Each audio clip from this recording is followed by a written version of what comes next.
என்னங்க கிளைமேட் சூப்பரா இருக்குதுல. அதுக்கு என்ன இப்ப சூடா முட்டை போண்டா பண்ணி தரீங்களா? பண்ணலாமா?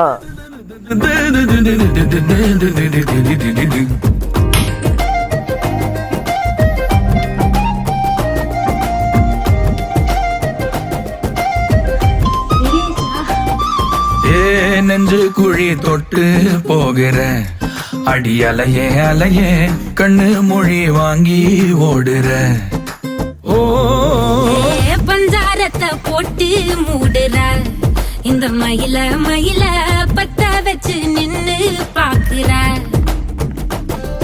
ஏ வந்தாய மந்தார மலரன நின்னாய நில ஒளி தந்தாய கண்ணால. செங்காட்டு பூவ போல ஒரு சிப் சுக்கு காஃபி, ஒரு பிரெட் முட்டை போண்டா. இந்த ரெய்னி சீசனை சிறப்பா என்ஜாய் பண்ணுங்க. என் மாமியார் சொல்லிருக்காங்க அப்பப்போ புருஷன் கையால செய்ய சொல்லி சாப்பிடணும்னு.